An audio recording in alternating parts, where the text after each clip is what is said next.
Chakras. In nearly every aspect of spirituality, they are there. But why do we have them? Now, within this reality, chakras are used as sort of a learning tool. What sort of learning tools are they then? Well, let's find out. Whether it's your first time falling to Earth, coming back, or you are already part of the soul group here, you are born here. But it's during this process something really interesting begins to happen. Now, I'm going to give you kind of a whole 101 what happens when a person is born here, but this is important to understand why we have chakras. Now, I'm going to use a star seed, for example, in this scenario.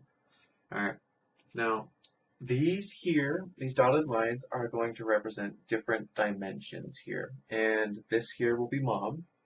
All right. So what begins to happen here is a connection first must be formed. All right. So let's go down to mom here. All right.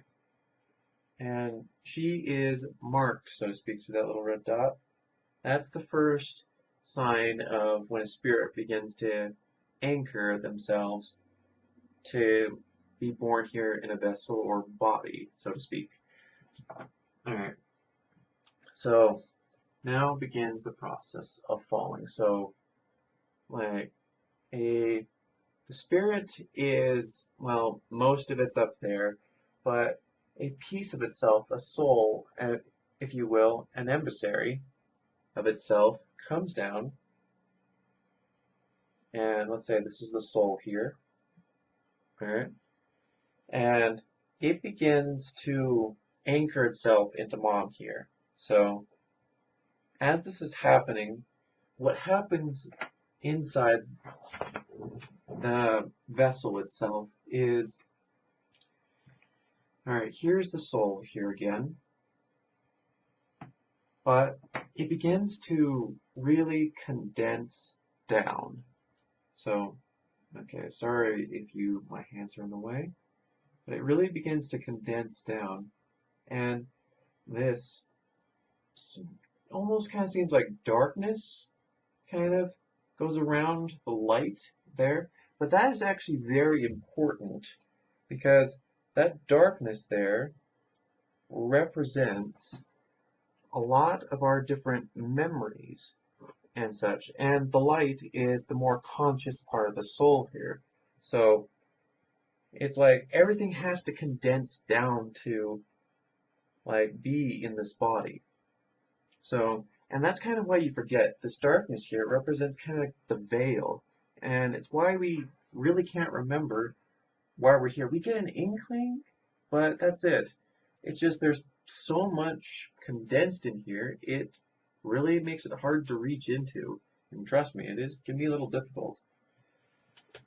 But anyways, once things have begun to condense down,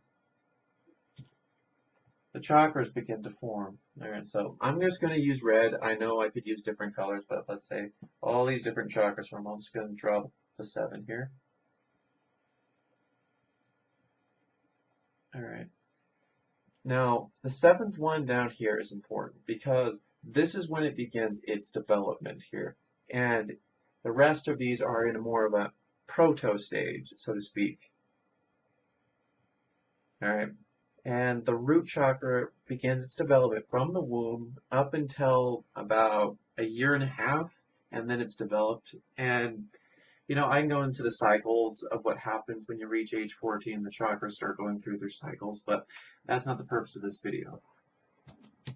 Now, you may be asking, okay, how does this make it a learning tool? And you've described just like how 101 birth starts here on Earth. Now here's the thing, a lot of different minds are different. In the starseed's case, let's say their mind is full of, like, let's say, I'm going to have a little mini drawing over here, but let's say their mind is full of thoughts just zipping around in here, alright, and they're really smart, really good, but they're unfocused. Here, like, being separated into 7 chakras makes this even a bit more crazier. And what they have to learn to survive here is learn how to focus their energies, so to speak. And so in this case, what they're learning how to do is learning how to be separate in this case with all 7 of these chakras here and multidimensional, and learning how to focus themselves. So in that way, it's very much a learning tool for the spirit up here that is receiving all this information.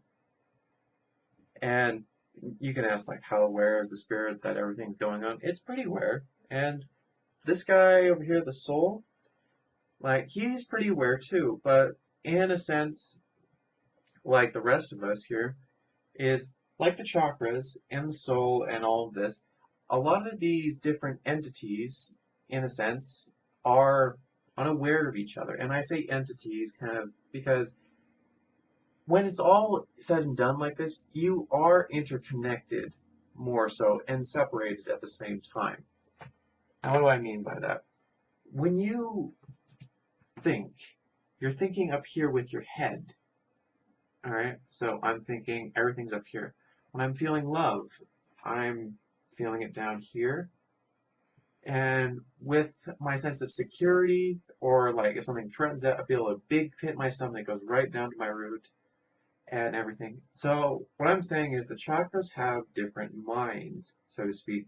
And these different minds are expressions of the soul here.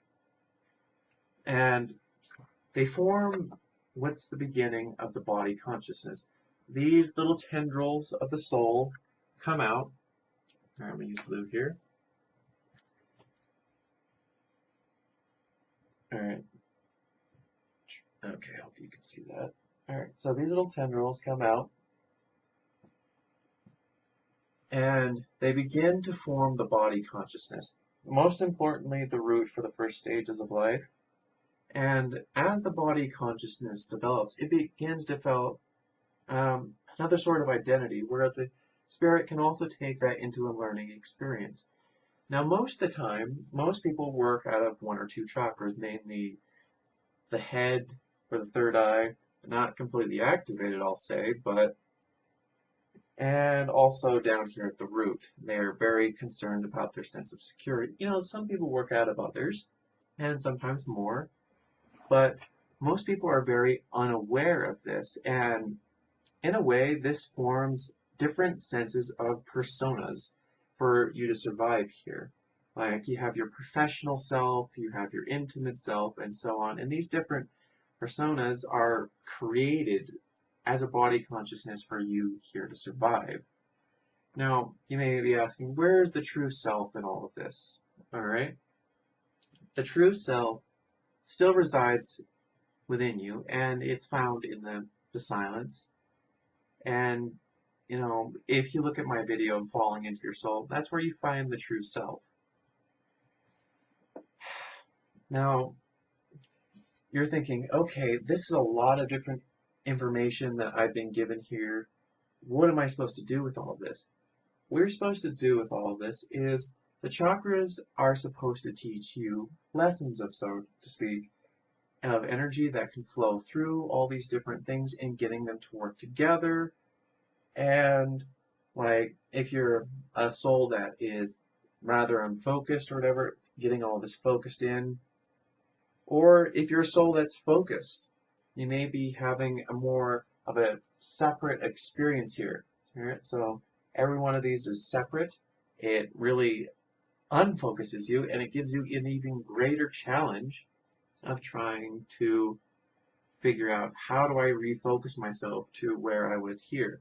And it just greatly improves the experience for the spirit. And this is one of the great lessons here. Now, this is just one of them, but this is one of the main reasons we have chakras in the first place. They not only form the body consciousness and are aspects of our soul that are just kind of, you know, little threads going off here and there. And in this sense, it's what's key to survival here and the learning experience. Now, some people I've heard in the community want to remove the chakras. when they've tried this, and I've seen this, what will begin to happen is the chakras themselves will close down, and the soul part will begin to light up, the core center. And, that makes them feel really good and such, but you kind of already had that sort of thing over here. Kind of. And I'm just saying kind of. So you're really selling yourself short in really becoming a lot more of yourself. And the energy centers, they have their own energy that they take in, and they're very complex, like highly complex. They have the two vortexes, the inner and outer vortex, and the different sides of where the energy flows from one side of the body and the left and right. They are interesting. They're interesting as hell. And if you don't think there's something to learn from all of these, then I'm sorry.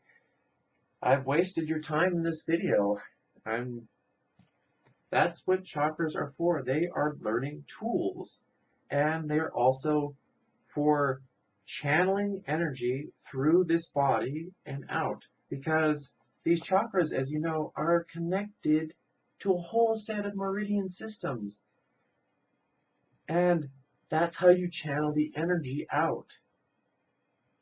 You see how that works? Like, for example, like a healer really needs to channel the energy from, okay, where is it? The heart here. Okay, wait. Crown, third eye, throat. Oh, okay, here's the heart. Anyway, we have the heart here. The healer will channel a lot of energy from the heart. They really have to care about the person that they are taking care of. Because if they don't, there is no love there. And if there's no love and connection there, they really can't form that connection with the person to heal them. And as a healer, you're also the person that is having the healing is responsible for a lot of it. But the healer is the conduit, and if they don't have that connection to their heart, they really can't do anything. Now, you may be thinking, God, that's a lot of stuff to take in. But it's worth it. It's honestly worth it. And if you honestly have any questions below that I have not answered in this video, put them in the comments below and I'll answer them best I can. Anyways, guys, I hope this cleared up a lot of your questions on why chakras even exist. They are a learning experience. Anyways, have a great night, guys.